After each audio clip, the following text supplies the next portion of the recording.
2 asır boyunca hiç değişmeyen zulüm, Urumçi'de değişen sadece 100 yıl oldu. Mehmet Emin Hazret'in Doğu Türkistan, sessizliğe gömülmüş bir soykırım. Tanıklar, kanıtlar, yüzünü çeviren bir dünya kitabından bir bölüm. Geçmişin tanığı, Habibzade Ahmet Kemal. Doğu Türkistan, sadece bugünün değil, 100 yıl öncesinin de tanığıdır. Çin'in Uygurlara uyguladığı sistematik baskılar, yeni değil, devlet hafızasına kazınmış. Kadim bir aklın ürünü. 1915, Osmanlı aydını Habibzade Ahmet Kemal, Çin'in Urumçi hapishanesinde tanık. Olduğu zulümleri şöyle anlatır. Yüzlerine ısıtılmış demir plakalar bastırılır. Çırılçıplak soyulup dikenli tel kırbaçlarla dövülürlerdi. Boyunlarına zincir takılır. Köpek gibi sokaklarda sürüklenirlerdi. Ahmet Kemal'in Kaşgar'daki modern okul girişimi, bir sınıfa astığı dünya haritası. Nedeniyle çocukları dinden çıkarmakla suçlandı. Bu olay, Çin'in sadece bedeni değil, bilinci ve bilgiyi de hedef aldığına işaretti. Çin Türkistan Hatıraları adlı eseri, yalnızca bireysel bir hatırat değil, bir halkın nasıl sistemli şekilde onurunun, eğitiminin, geleceğinin hedef alındığının belgeli tanıklığıdır. 2. Günümüzün tanığı, Mihrigül Tursun. Tam bir asır sonra, aynı şehirde, benzer bir zulme bir kadın tanıklık eder. Mihrigül Tursun, 2015 yılında Urumçi Havaalanı'nda tutuklanır. Yanında henüz 2 aylık üçüz bebekleri vardır. Tutuklama sonrası, üçüzlerinden birine ne olduğunu asla öğrenemez. Bir kulağa sağır edilir. Elektrikli işkencelere maruz kalır. 4 gün boyunca uyutulmaz. Saçları kazınır, mahremiyeti yok sayılır. Aynı hücrede kaldığı 9 kadından biri sağ çıkmaz. Bana çocuklarımdan birinin cesedini verdiler. Nasıl öldüğünü bilmiyorum. 3 işkenceden sürgüne. Mihrigül, 3 kez kampa alınır. Her defasında bir annenin acısını taşır. Ama her dönüşünde çocukları annelerini tanımaz hale gelir.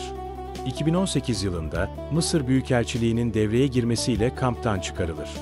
Ancak bu özgürlük bile pahalıya mal olur. Eşi, Mısır'dan çocuklarını bulmak için Çin'e gittiğinde 16 yıl hapis cezasına çarptırılır. Mihrigül sonunda Amerika Birleşik Devletleri'ne iltica eder. Ama geride bıraktığı izler asla silinmez. Beni öldürmeleri için yalvardım. Bu şekilde yaşamaktan daha iyiydi. Mihrigül Tursun. 4. Geçmiş tekrar ediyor. Kurbanlar değişiyor. Ahmet Kemal, 1915. Mihrigül Tursun, o 2015. Bir yüzyıl geçti. Yöntemler değişmedi. Yalnızca tanıklar yenilendi. Yine Urumçi. Yine demir parmaklıklar. Yine eğitim bahanesiyle sindirme. Ve yine Uygur kimliğinin silinmesi. Doğu Türkistan'ın hafızası, bir kadının gözyaşında, bir annenin kayıp çocuğunda ve bir öğretmenin bastırılmış haritasında saklıdır.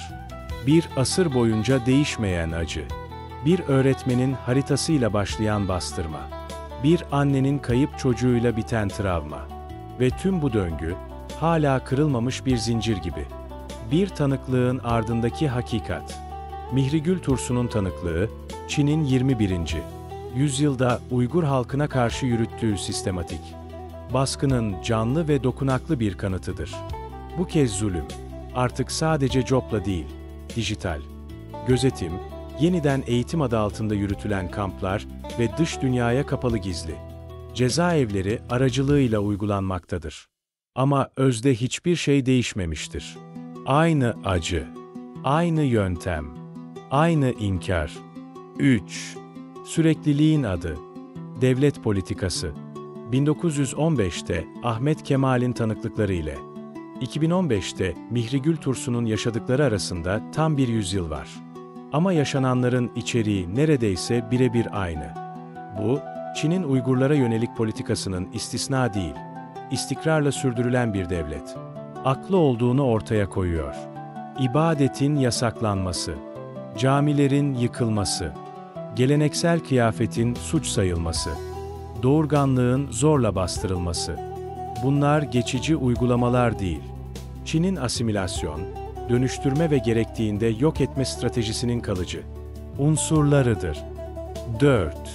Sessizliğin suçu, dünyanın imtihanı. Bu zulüm yalnızca Pekin'in politikalarıyla değil, aynı zamanda dünyanın suskunluğuyla sürmektedir. Uluslararası toplum, ekonomik ve diplomatik çıkarlarını bir halkın acısından daha değerli gördüğü sürece bu trajedi durmayacaktır. Ve bu sessizlik yalnızca utanç değil, zulme verilen bir destektir. Bir halkın dili, dini, doğurganlığı ve hafızası hedef alınıyorsa, bu bir iç mesele değil, bir insanlık suçudur. Bugün Doğu Türkistan'da yaşananlar, 21. yüzyılın soykırımı olarak tarihe geçmektedir. Sonuç, unutulmayacak ve affedilmeyecek. Doğu Türkistan'da yaşananlar, geçmişte kalmış bir acı değildir. Bu zulüm, şimdi, hala, her gün devam etmektedir. Habibzade Ahmet Kemal'in hatıralarından, Mihrigül Tursun'un yakarışlarına uzanan bu zincir, Çin'in etnik azınlıklara yönelik değişmeyen zihniyetini ve şiddetin sürekliliğini ortaya koymaktadır. Bu kitap, sadece bir anlatı değil, bir hafıza, bir belge, bir insanlık kaydıdır. Çünkü zulmü unutmak, zulmü affetmektir.